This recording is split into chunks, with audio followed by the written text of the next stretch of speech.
And Emily, you can kick it off whenever you'd like. All right. Welcome everyone to another evening where we're going to tonight talk about some of the federal issues that we've been tackling. Last night we met and talked about the rollout of our 25% opening on Friday, and obviously very well attended and lots of good things happening today as we move towards that date. We want to pause for a minute tonight and talk about federal issues. That includes, of course, the CARES Act and PPP funding. We're really fortunate. I think I talked to you a lot about our relationship with the National Restaurant Association, and that we work with a lot of grassroots activities here, and they carry the water on all our federal issues. And we are great partners and really good friends with the group in Washington. And so I'm honored to have Sean, who leads all of government affairs for the National Restaurant Association. So that means he's leading on our behalf as well as all the states across the US. And clearly has been very busy in the last couple of weeks. And so Sean, I first want to say thank you. I know you're in DC and you've had long days, so thanks for joining us tonight. I think, what I'd love to do is maybe just sort of start with, because I think a lot of us feel a little bit more disconnected from Washington, but maybe just start with sort of how things have unfolded, right? We started actually during our lobby day when we were up in DC was the first vote, because I remember we went to see one of our congressmen and he was actually voting on the first sort of round of funding, which was kind of ended up being round one. And now here we sit today with yesterday being a new round of money coming to small business. So maybe just sort of walk us through what it's been like up there for the last several weeks. Sure. Well, first, thanks for having me, Emily. And a quick shout out back to you, because Texas is a leader. A lot of people to get ideas, good and bad, from what comes out of the Texas legislature. And what Emily is doing is engaging not only at the state and local level, but her relationships at the federal level have been absolutely critical for what we're trying to do. I know that Emily and our Senate team was working through the weekend, starting on Friday, through the weekend, through today, with John Cornyn on a letter that I'm hoping will really move the needle. But it's really an ongoing process, and you have a remarkable amount of bandwidth, both at the federal and state level. So we exploit that as much as we can. We lean on you a lot, but we really appreciate the relationship. So thanks for having me. Absolutely. Emily, the one thing I want to sort of educate folks on is how we got to where we are right now. For me, I view our Black Friday as Friday, March 13th. And that was when the industry began, when the train began to go off the rails. You saw a number of sort of wedding parties and larger groups and catering all began tapering off at that event. Folks were beginning to be concerned about what coronavirus meant. In the days that came after that was when we began to see shutdowns at the city level, then at the state level, and then virtually nationwide. As all of you watching know, we were the first industry to be shut down, and it really began in earnest on March 16th. Hoboken was, we think, the first city to shut down operations, but it spread westward quickly. On March 18th, in conjunction with Emily, we submitted a letter to Congress and the White House that said, we're in trouble. We are the nation's second largest employer. We are seeing a nationwide shutdown. We don't know when it's going to end. We're going to need help. We asked for three things. We needed immediate access just to cash grants. We were looking for a restaurant recovery fund. Long-term, we were looking for SBA support in the form of loans. And then long-term, we were looking for tax credit. So when we came online, we could immediately hit the ground running and find some way to make revenue work. What Congress told us at that point was, it's not going to happen. There's not going to be a restaurant industry specific solution. We're going to create a program that's going to be targeted at small businesses, to which what all the SRAs, including Emily, says, well, let's make sure that as many restaurants can comply and can get in on this as possible. So we got a carve out that maximized the number of restaurants that came in that were allowed. That program obviously was the Paycheck Protection Program. We had concerns going into it about, we're not quite sure how this works.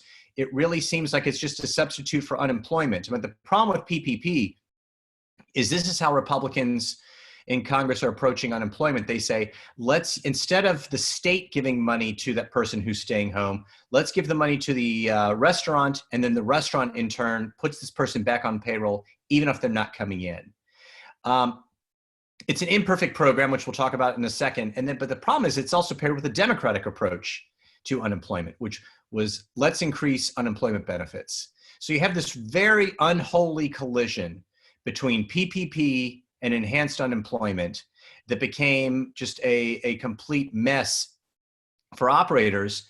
They're now trying to get folks to come off of unemployment onto PPP in an era where some employees may legitimately be making more on unemployment than they were in their job, to the tune of in some states, I don't know how it works in Texas, Emily, but in Washington state, $30 an hour. If you're making $30 an hour or less, you should stay on federal unemployment. But the biggest problem with PPP is that it misses the unique business model of the restaurant industry and the unique path to recovery that we're going to have. Everyone who's applied for it knows what the covered period is. You have to spend the money within 8 weeks. The 8-week shot clock begins days after you get the loan.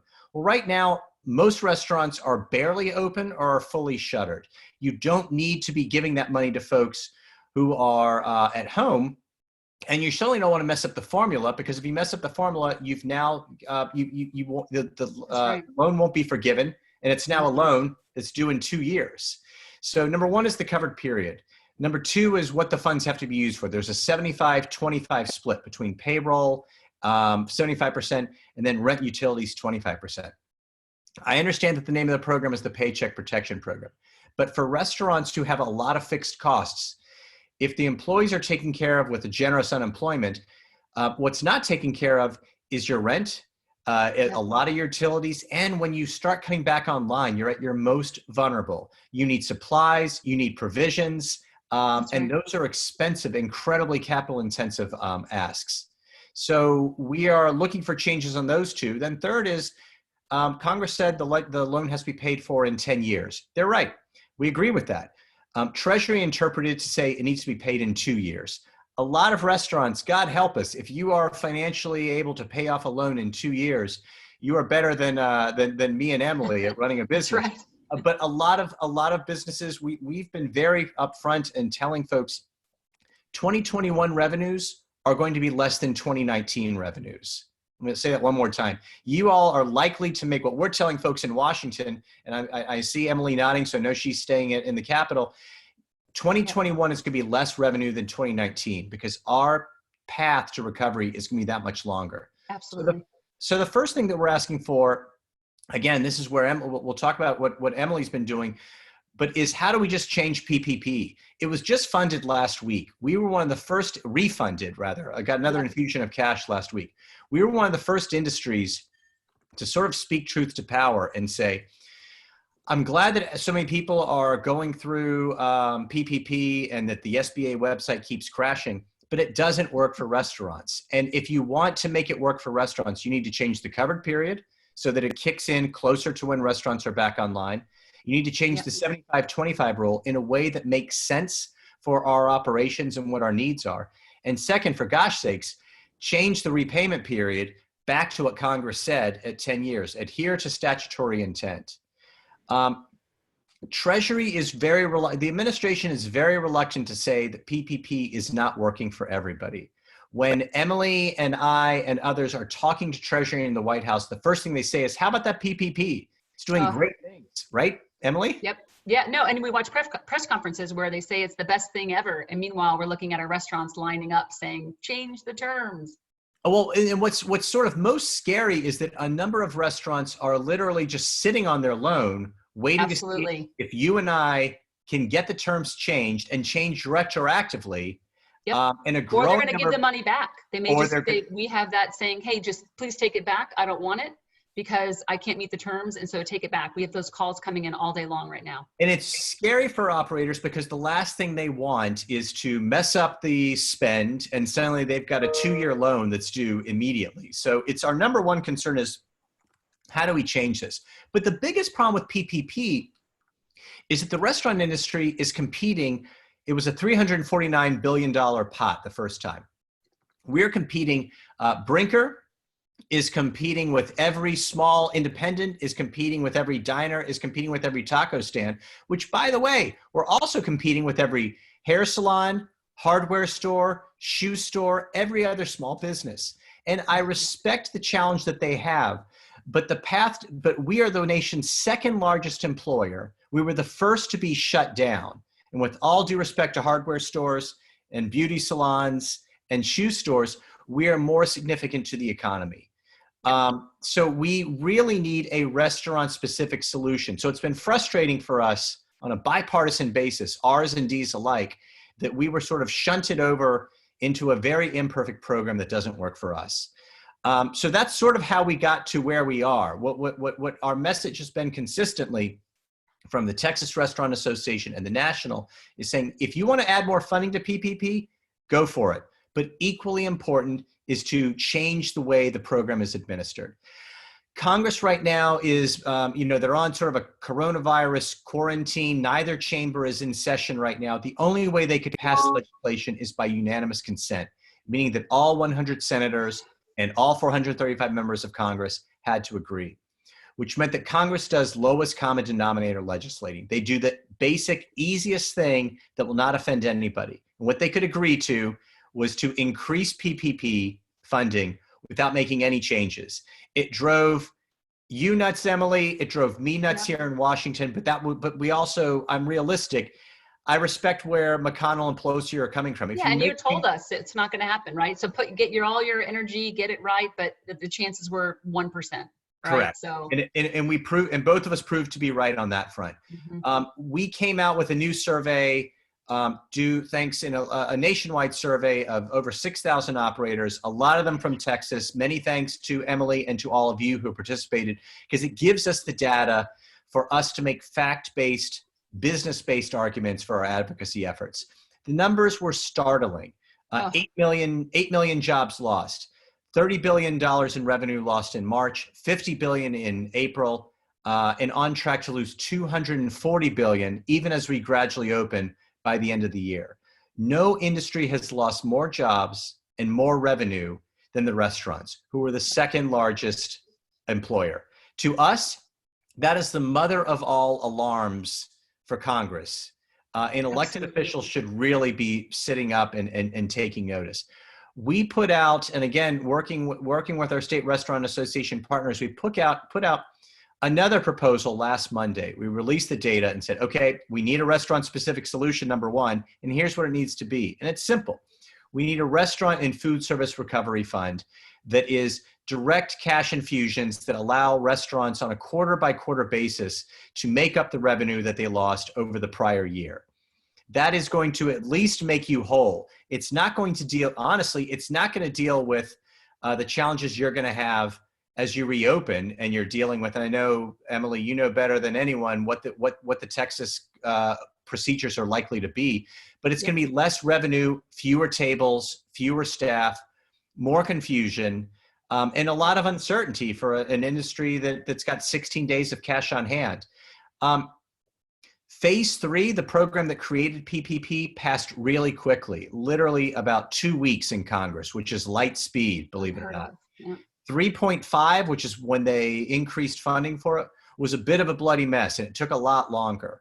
Phase 4 is the bill that they're going to do next. And if we have a shot at either changing PPP through Congress or creating a restaurant-specific fund, it's got to happen then.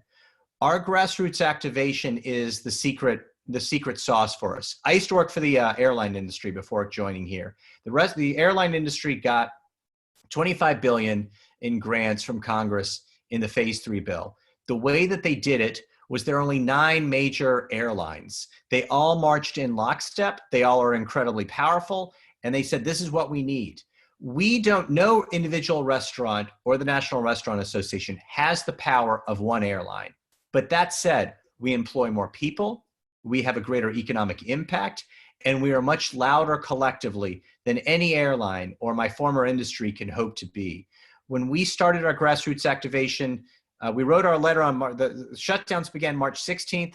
The National Restaurant Association engaged with a comprehensive plan on March 18th. We kicked off our grassroots plan on March 19th, Thursday. Our goal was to have 100,000 hits on the Hill and in the White House in 5 days. We value our relationship with the Texas Restaurant Association because you all are very loud, and we absolutely need that. Our goal was to hit 100,000 hits in 5 days.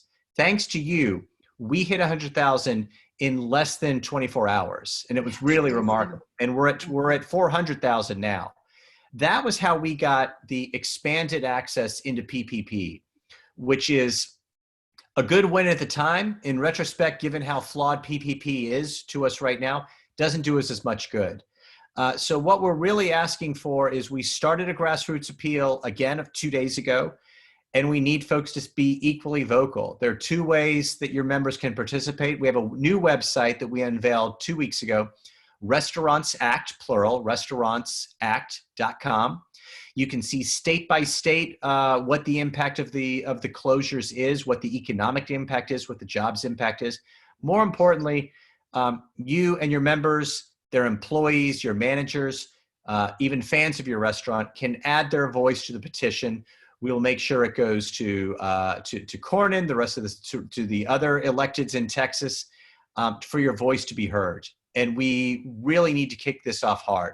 On the cell phone side of things, if you text the word recovery to the number 52886, the word recovery, it adds us that way as well. And I know that you have your own grassroots network that you're activating as well in this, Emily. So we'll work well with you on this one. But we have to be loud. What's been remarkable on this is how everyone in there, when Congress writes a bill that has a $2 trillion price tag, which is what the CARES Act did, everyone comes out of the woodwork saying we need help. When gyms were closed, Adidas, the footwear maker, the sneaker maker, they had an aggressive play on Capitol Hill. It says athletic footwear needs a bailout because gyms are closed and fewer people are working out, which is fine. I have some Stan Smiths. I appreciate where Adidas is coming from. But again, we have to be louder than them. The drone manufacturers said it's affecting drone operations. We need to be part of this. We need to have things relaxed. I respect drone operators, but we simply are too important there. We've done a lot of grassroots, a lot of media pushes on this. So our first goal is to get a industry-specific solution. In the same breath, we need to change the way PPP is structured. The third thing we need to focus on is what kinds of tax credits can restaurants look forward to so that as you open up, you can find a way to at least be sustainable. What I've told the media is we're not trying to profit. We're just trying to survive at this point. Some of the things that we've been talking about in our calls with SRAs and with Emily is things like tax credits for as you change your operations. A lot of restaurants are probably going to be doing more outdoor space because it's easier to meet those requirements because it's open air, things like that. A lot of you have to change your physical infrastructure. What tax credits can we make as you create what we're calling healthy restaurants? We need to see more of those. We need to see an expansion of the employee retention tax credit. There's a host of things. All of that, it can be viewed on restaurantsact.com. Please feel free to let me, or more importantly, Emily, know if there are things that we're missing, if you have other ideas. But we've really been sort of focusing on that front. The last thing I'll throw out, Emily, is there are small gains that we've made. For instance, off-premise sales of cocktails. We've seen relaxed business cases where we can operate in a more efficient way that will hopefully allow takeout and delivery to make a little bit more money.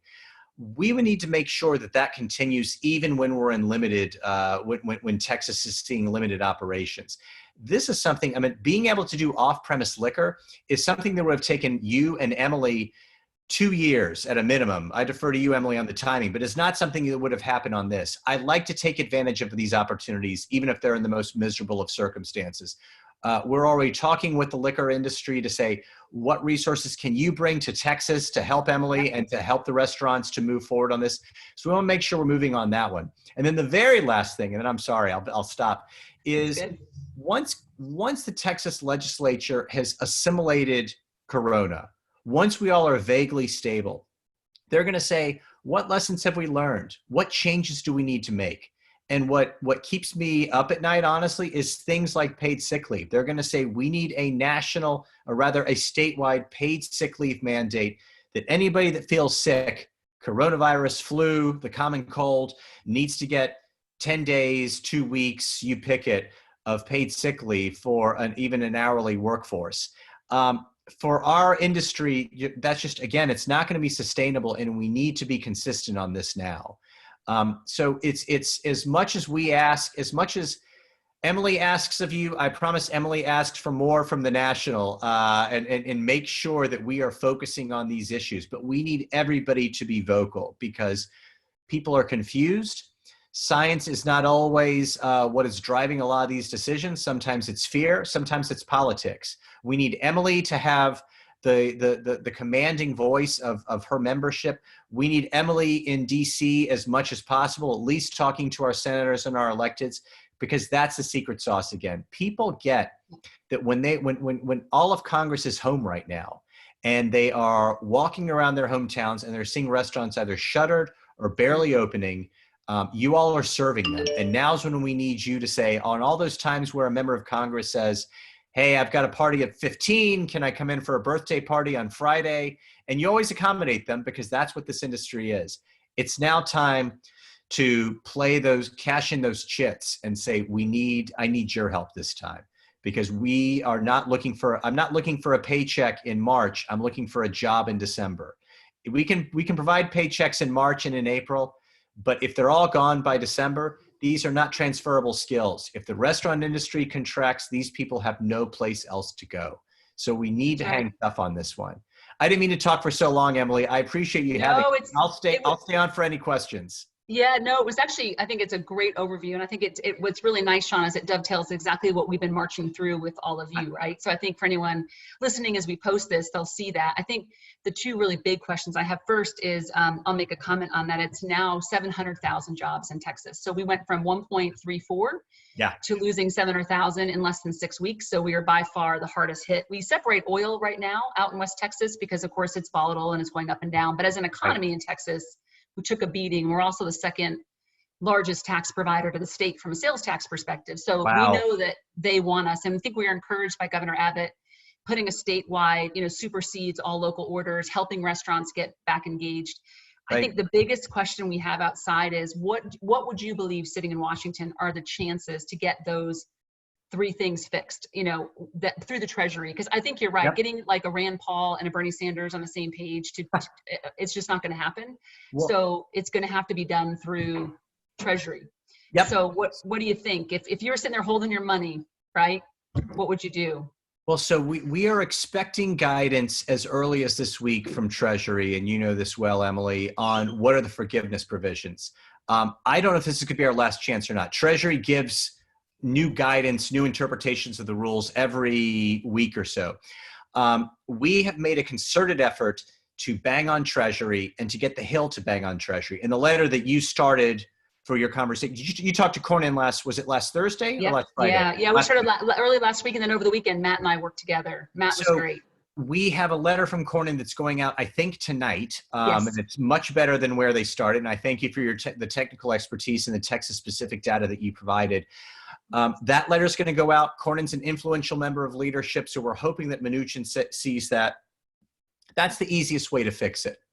Then if it's not fixed by Congress banging on Treasury, Congress needs to fix it legislatively. And that means, as you noted, that they have to pass legislation. They are coming back into session next week, but they have to pass legislation. Everybody is gearing up against Joe Biden, against Donald Trump, against Bernie Sanders, against Rand Paul. It's going to be a lot messier. We can get through it if we can really do the mother of all grassroots appeals, but it's a tougher one. But then most importantly, what we're saying to the Trump administration is, again, no industry has lost more jobs than us. We need a restaurant industry specific solution. The president is hosting a group of businesses that have applied for PPP funds tomorrow. And I'll preview that the CEO of Waffle House in Georgia is going to be there. He's traveling to Washington tomorrow morning. We've given him the infographic that I'm sure your members have seen. It's similar to what you produced in Texas, Emily.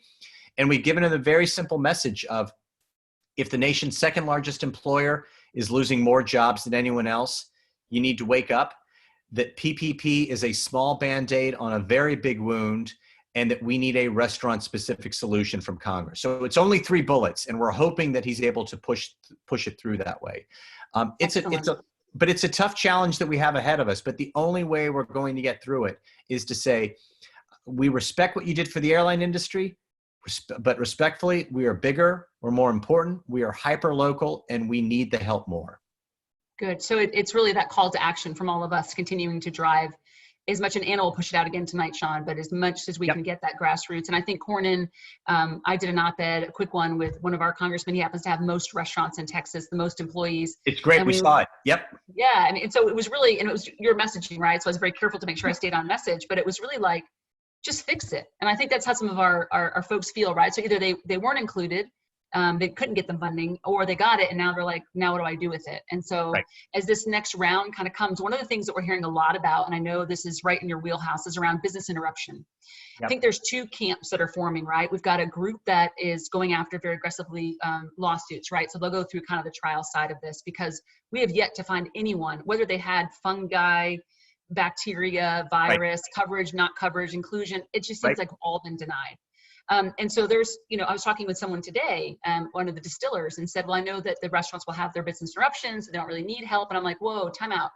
They haven't gotten anything from business interruption. Fake news. Yeah. So, and it's true. And he was like, I didn't know that. And I said, $0. They're on their own. So our employees, who we want to make sure are taken care of, they're getting unemployment every day. Especially independents, are getting nothing.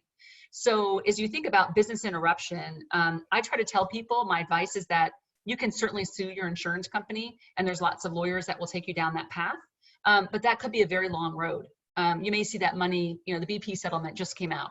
So, as we think about business interruption, and it's, I went to the state, of course, first, and they sort of said this is really a federal issue. Right. What are your thoughts? I mean, it seems like the recovery fund could really be that solution. But we just love your thoughts, because we get asked about this a lot too. So you're absolutely right. We're pursuing both quietly. I mean, a recovery fund that was specific to the restaurant industry would obviate the need for addressing business interruption insurance. But that said, you're right. The challenge that we have is there are a lot of businesses that don't have business interruption insurance. And what we don't want to do, what we learned from BP and we learned from Katrina and Superstorm Sandy, and I don't know about how the Texas hurricanes went for you all for the federal recovery, but for us, if you create a national program that's administered by Treasury, that gives funding to every business, nail salon that has no idea what the hell they're doing, to a well-insured restaurant, it hasn't worked historically. And if you've seen the problems that have come with just even trying to administer PPP, and that's just for small businesses, imagine what it's going to look like if it's a nationwide program for every business that has experienced a delay. What we're trying to come up with is a solution, and it's tough. The easy thing to write, and what a lot of industries have written, is just said, Congress, you need to come up with a fix for business interruption, and just write a check. We have to be slightly more sophisticated and thoughtful than that. We need a response that holds the insurance companies' feet to the fire, but does not burn them alive. I mean, if we tell Congress, you need to save the restaurant industry by bankrupting the insurance industry, they're not going to listen. Similarly, if you say you need to pay every claim for every business nationwide, that is, the lawn mowing service that says my customer won't let me mow the lawn anymore, that's not going to work either. We're trying to find that middle ground that allows, here are the concepts that we know we need to have. Insurance needs to put some money in. There are policies, not a lot. There are policies that do not exclude pandemics. Those need to be paid. Second, they have an army of adjusters. They have people who are experts on this. The insurance industry messages, let's give this all to the private sector. To government. Let's let them administer the whole thing, and we'll just sort of drift off. They need to have skin in the game. They need to have their resources involved. And then third, we need to figure out how we're going to get pandemic coverage moving forward. After 9/11, my old industry, with the airlines, no one would cover them for terrorism risk anymore. The same with if you had a large building, you couldn't get terrorism risk insurance. Congress had to respond by creating a federal backstop that helped pay the premiums so that airlines and the Empire State Building could still have an insurance policy. We're going to need the same thing as restaurants. If you did not have an exclusion under your old policy, I promise you that as soon as it ends, they're going to exclude viruses. So we need to have something not only that deals with the damages that we're suffering now, but there's a very good chance that there's going to be a surge once restaurants reopen, once we come back to business. We need to make sure that we're covered on that front as well. We're working on that. We've had a lot of conversations with you, Emily. I know you've got a lot of members who have a lot of expertise. We want to continue drawing on that. but we need to do it in a thoughtful way, because Congress, if we just say Congress come up with a fix, they politely nod and throw the letter into the recycling can quickly. Yeah, and it's much more complex, and that's why sort of people are looking for a quick fix, and we try to tell members there really isn't a quick fix on this. It's now and it's later, and that we are tackling it at the federal level, but we're being really thoughtful about it to make sure that we don't step in it as well.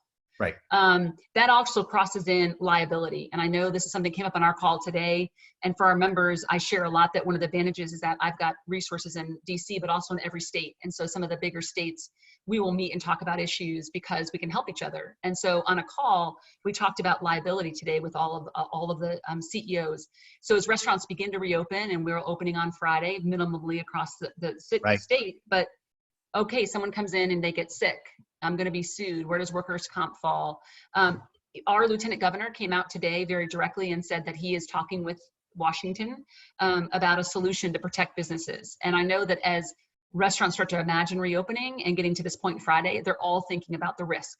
Yep. What's going to happen if someone gets sick? And so loved your thoughts just on liability in general. And do you see some kind of blanket coverage on businesses around COVID-19? Or is this something we're going to have to deal with county by county, city by city, or state by state? Well, you were one of the first to raise this one with us, and it's what we're seeing more is there's sort of good news and bad news. The good news is we've raised it quietly with the GOP and the Senate. Folks like Cornyn and Senate Majority Leader Mitch McConnell of Kentucky have publicly said that they want the Phase 4 bill to have a strong language in it that begins to protect us give us some immunity from drive-by litigation that relates to coronavirus. Because what we don't want is for someone to come down with corona and say, well, I ate at a restaurant in Texas 2 weeks ago. I'm sure that's where I got it. She didn't look that healthy when she poured me the water. Let's sue her. The challenge is that Democrats have already said that's a non-starter.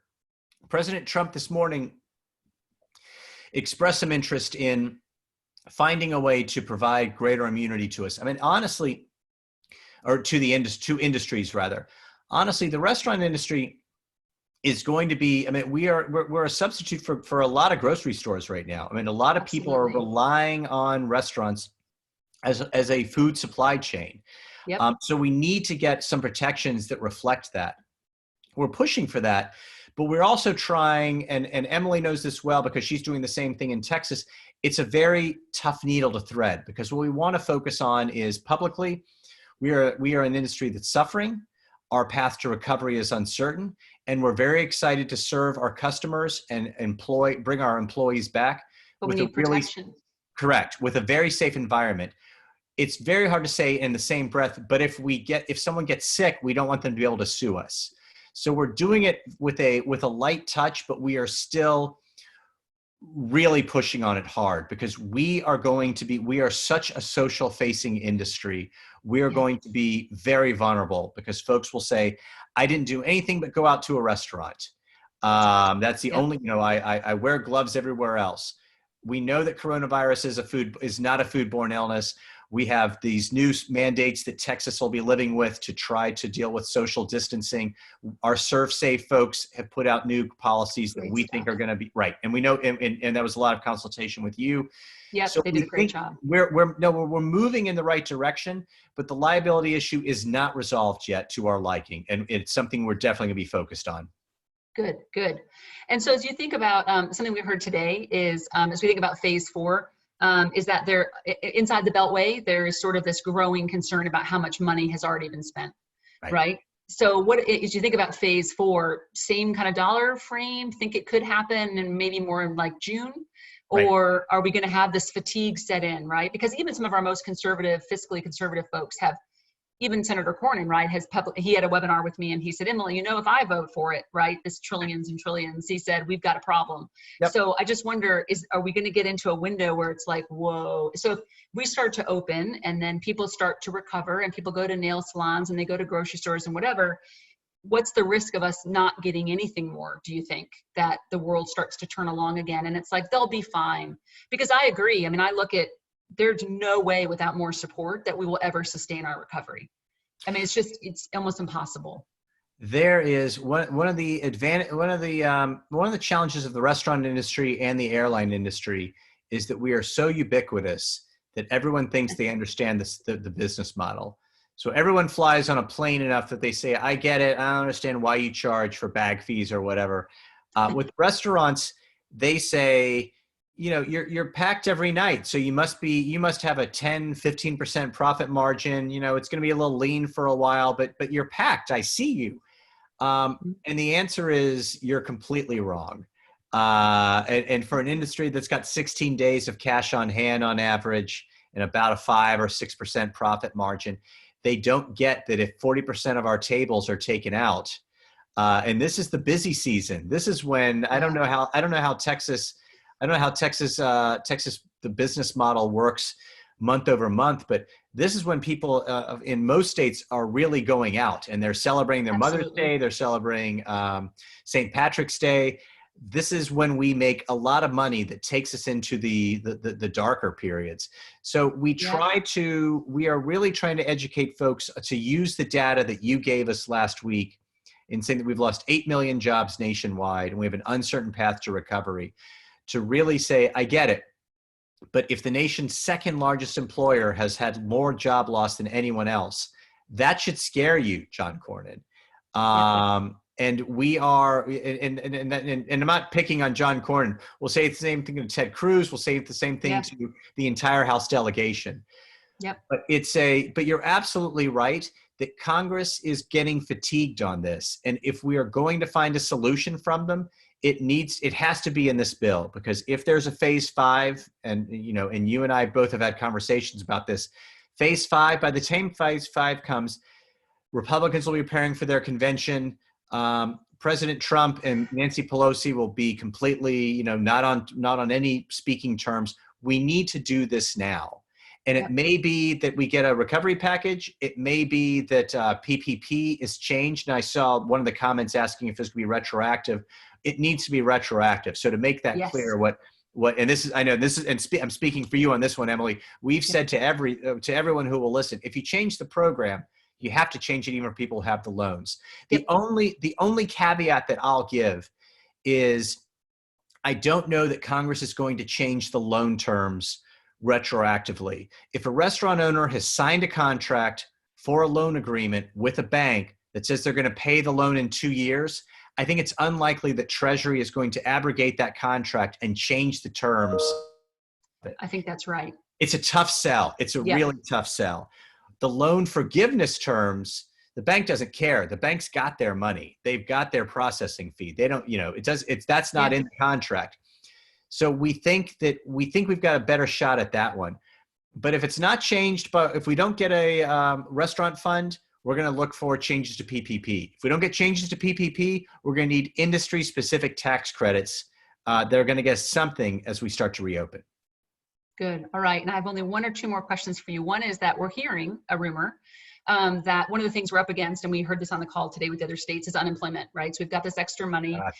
We've got actually a workforce. We're really lucky in Texas. We have a really great Texas Workforce Commission. They've been just battered, right? You can imagine the volume that we've had in the state. And they've just done yeoman's work. But the commissioner is going to join us again and walk us through.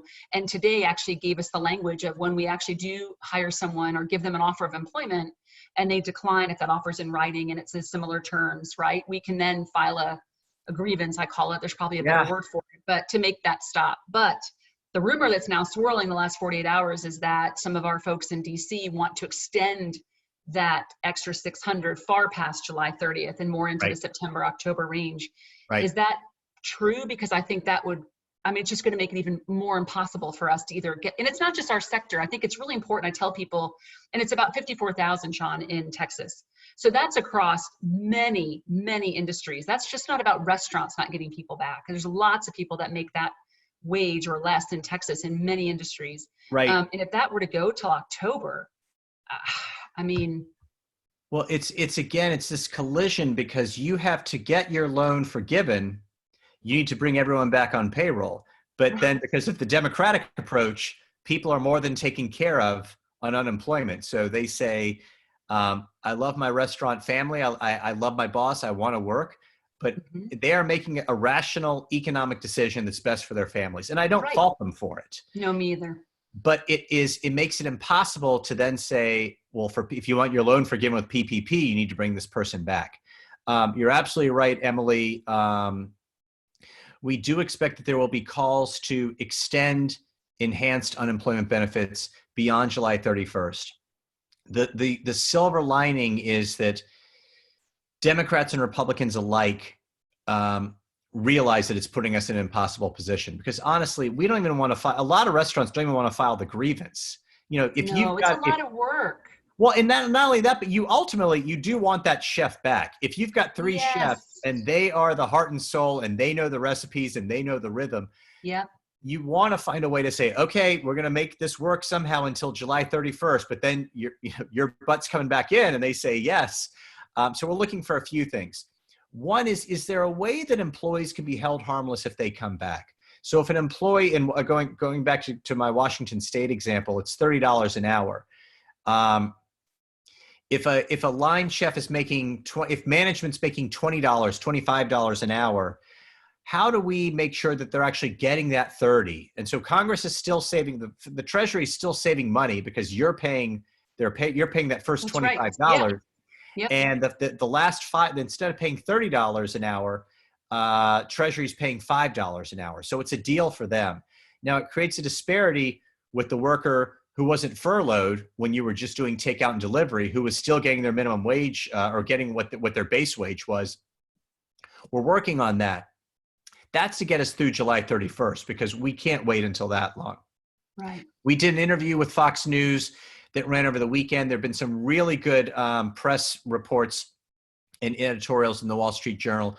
I participated in an interview that ran today in the Wall Street Journal, sort of bringing attention to this. We're vulnerable on the issues of wage for obvious reasons. And so we don't want to be the poster child of this. But at the same time, this, again, uniquely affects us because we can't bring these people back on in a way that allows us to forgive our PPP loans if we have a plan that is overly generous. So we are going to, we've been pretty aggressive in already conditioning the environment to say, you cannot extend this. So it's two phases. One, don't extend it. And we think we're in relatively good shape, that Republicans have drawn a pretty dark line to say, there are a few. Even right before the vote, right, on the original CARES, they stood up and said that night, I think it was Saturday night, and they said, whoa. It took 2 days to convince 3 senators to vote for it because you needed unanimous consent. And you had 3 senators who said, I cannot be convinced. And McConnell ultimately said, I get it. We'll work with you, but we need to pass this today. And they did it. Since then, a lot of people have realized those guys were right, and those guys were right in a big way. So I think that there'll be a more aggressive pushback on extending it. But we also need to deal with it right now. When restaurants reopen in Texas, when you're dealing with June and July, you need to be able to get that staff back online. Yep. So we're and ours and D's alike in Washington are looking for a solution. We're providing input. We got your input earlier today on our State Restaurant Association call, and we're definitely echoing that message. But it's a great question and a great observation. Good. And then I guess, I'll kind of close it out because I know that you have a ton to do. Oh. But, what advice for us in Texas, number one. And number two, as people are listening, what can we do to help you? Because I think what I try to tell people is that between independents and chains, between the NRA and the states, we've got them all, right? So we've got every single person, and we think about them every day. And so as we're going down this path and we have this really engaged membership, I have to say, Sean, I'm so proud of the restaurants in Texas. They converted their business models overnight. Amazing. They have been put through more than I sometimes even get emotional thinking about what these people have gone through. And now we have this glimmer of hope that we can begin this reopening process. But what we don't want to lose sight of is how we continue to beat the drum for the things that we need in Washington. And so what can we do to help you make sure that message is loud and clear, even if it's the first Cornyn letter, right? Getting other folks involved or writing their legislators, but, kind of advice. And then what can we do to make sure we continue being great partners? So it's 2 really simple things. I mean, number one is we need to be united. And there is a lot of the Ruth's Chris debacle wasn't helpful for anybody. And the reason why is that Ruth's Chris ultimately is a franchise model. They've already shut down 20% of their restaurants. And so if you've got a Ruth's Chris logo on your uniform, it doesn't matter if you're an independent or a Ruth's Chris, you want to make sure you've got a job. For a lot of Ruth's Chris employees, they don't have it. And that's really frustrating. Shake Shack gave back their loan. Personally, I think that Shake Shack probably gave it back for the reasons that a lot of your members know, which is Shake Shack crunched the numbers. They said, we can't make this work. We don't want to be stuck with a 2-year loan. There's more PR value in returning it than there is economic value in keeping it.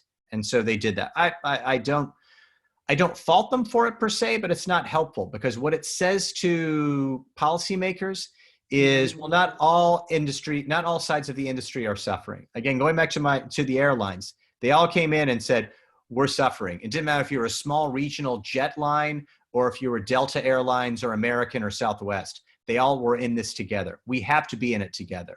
Yes.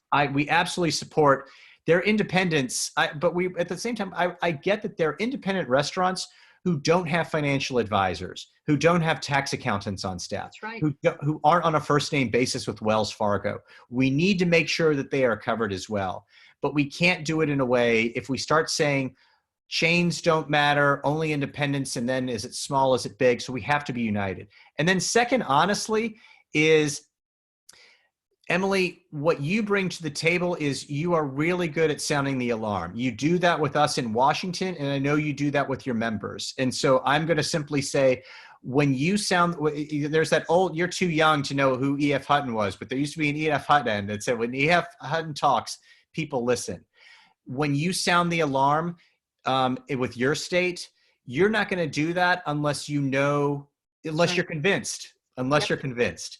And so honestly, I'm not going to say it's when I call it. I'm going to say when you tell your members, I need you to engage on this subject right now. You're dealing with displaced workers, your family, your own issues. I need you to put those aside and be an armchair lobbyist for 30 minutes.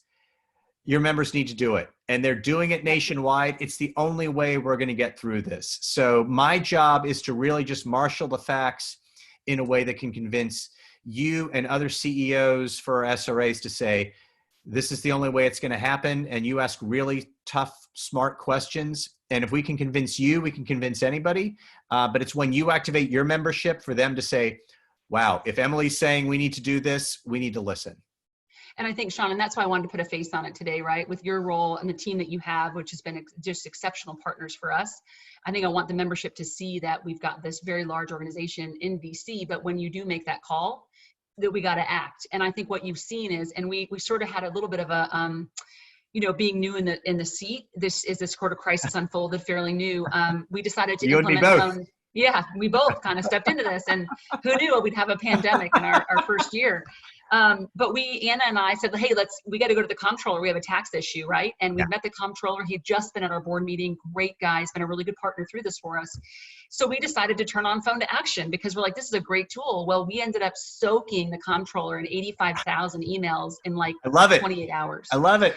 Well, you didn't love the messages that I got from him. That's why we picked you. And I said to him, when I texted back and I said, you have to respect the work. Maybe we can help with your campaign. Like, I didn't know what to say, right? And I thought, I never knew we'd shut down someone's email. But I think that's when I realized that, we are one, as you said, and we can mobilize really quickly. And so I just want people to understand that, Sean and the team can't do their job as effectively if we don't get the folks that are here to make noise locally to their legislators so they feel convinced in Washington. So that's why I thought it was so good to have you on. It was Anna's idea, and I think it was a great one. And I think, we'll continue to fight. And if you need us, let us know. And we'll report back on what's happening with our reopening this week. You and I began this by talking once a day, and we're down to at least only 3 times a week. But it's a lot of contact. But we are here for you. We are only as good as what you're able to assemble with your membership. Without that, we are not going to be effective in Washington. So I appreciate you having me tonight. I'm ready anytime you need me.